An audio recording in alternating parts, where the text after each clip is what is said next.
All right, good morning. We're going to go through the docket as quickly as we can so that we can start on the jail docket. 2021 CR 19158, State versus Matthew Aldridge. Are you Matthew Aldridge? Are you Matthew Aldridge? I'm the attorney of fact for Matthew Aldridge. You were what? The attorney of fact. Attorney what? Of fact. Attorney of fact. And what does that mean? His authorization to do legal representation. Are you a licensed attorney? No, I'm simply an attorney of fact. Okay. And does that mean you have a power of attorney? What is your name? What is your name? My name? Yes, sir. I don't have. You don't have a name? Pardon? I'm the attorney of fact for the respondent error. Well, let me explain to you. Only an attorney at law can stand in court and represent a criminal defendant. And to do so otherwise violates the criminal law statutes of the state of Tennessee and could land someone who attempts to represent themselves as an attorney at law in serious trouble. I understand what you're saying. I understand you're saying an attorney in fact. And what I want you to understand is that if you have a power of attorney, then you need to demonstrate that power of attorney. Do you have a legal document called a power of attorney? No, I do not at this time. Okay. Then you don't have any authority to act on behalf of Matthew Aldridge in this court. Buckle up, guys. Today we're going to witness a courtroom moment that instantly goes off script.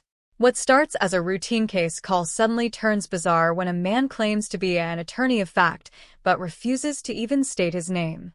The judge stays composed, probing step by step, but the confusion quickly turns into suspicion. You can feel the tension rising as the judge realizes this isn't normal representation. This is something else entirely, and it's about to escalate. You have no legal authority, nor do you have any authority through a legal document to represent or to act on behalf of Matthew Aldridge. Why don't the court just let me file this document? Show it to the bailiff and he'll show it to me. Apparently there's a copy here. Yeah. All right. This is in the state of Tennessee, Cheatham County and Chancery Court, which is filed in the wrong county because in the wrong court, because this is circuit court. You just be quiet. You go to the courthouse, it comes up. You need to listen to me instead of talking, okay? This is a challenge to the standing. The Supreme Court of the United States has stated that no corporation has standing anything to man. And then there's a quotation for Rundle versus Delaware Raritan Canal Company. And then it said, as well as it being a maximum of law, citing certain Latin phrases, dissimilar things ought not to be joined by a definition of Black's Law Dictionary. So the respondent in error requires that the state of Tennessee Incorporated and Cheatham County Chancery Court prove their standing to proceed against a man in any court of law. You have 15 calendar days to prove your standing or forever yield to estoppel, waiver, and fraud, and cease and desist this proceeding immediately. More time is available if requested. And then this was signed by Matthew O'Neill Aldridge. Is that your signature? That's the respondent in error signature. All right. Well, I find that Matthew Neil Aldridge has failed to appear personally in this court for the plea day on his case, which was set for trial tomorrow. And as a result, you have no standing, sir, under what I know what you're trying to do is to try to use the sovereign citizen approach to this situation. And I'm simply telling you that you do not have the right to represent Matthew Neil Aldridge. If you are, in fact, Matthew Neil Aldridge, then you need to say so and stop this nonsense, because what you're attempting to do has no legal effect. You cannot challenge the criminal law or the jurisdiction of this court by simply filing some legal mumbo jumbo having to do with civil litigation. That has civil litigation in it. It is not a criminal case that you have cited. So it has no effect on this court regarding the criminal statutes of this court. All right, guys. Now things take a sharp turn as the man doubles down and presents a strange legal document filled with complicated jargon and questionable claims. He starts arguing about corporations, standing, and authority, trying to outmaneuver the court with unconventional logic. But the judge doesn't hesitate. He carefully listens, then systematically dismantles every argument. This is where the clash becomes clear. Structured law versus chaotic interpretation, and the courtroom tension hits its peak. This court is empowered under the Constitution of the United States of America and the Constitution of the State of Tennessee, and by the duly elected citizens of Cheatham County to empower and enforce the laws of the state of Tennessee.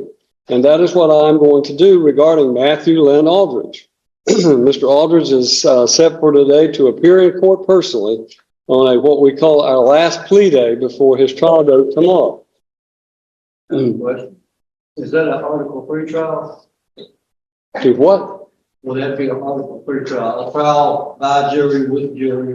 It would be a trial by jury, certainly it would be, but I don't know who you are.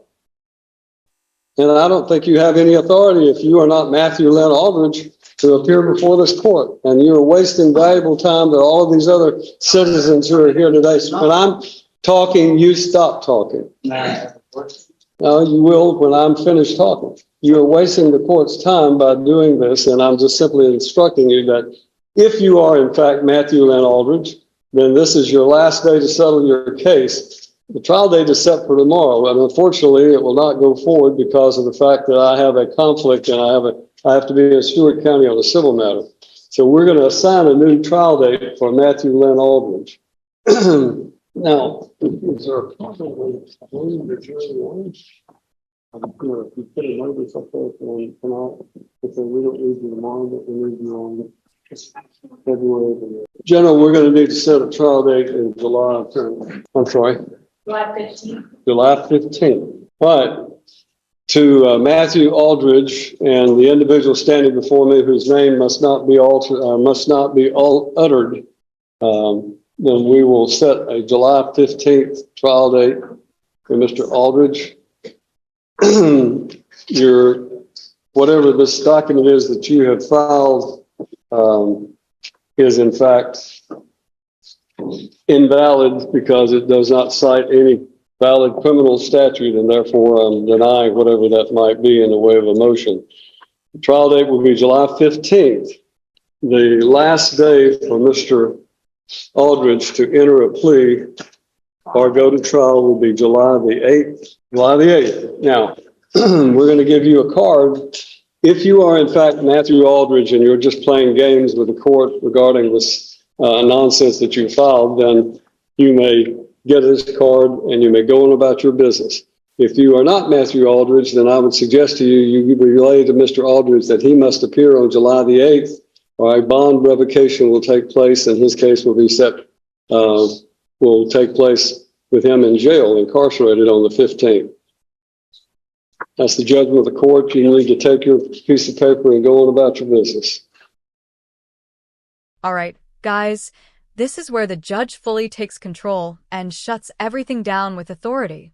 After entertaining enough of the disruption, he calls out the behavior directly, labeling it a waste of the court's time and rejecting the document as invalid. The situation shifts from confusion to consequences as he sets new dates and warns of serious repercussions if the defendant fails to appear properly. Order is restored, but not without a strong message. This courtroom runs on law, not games.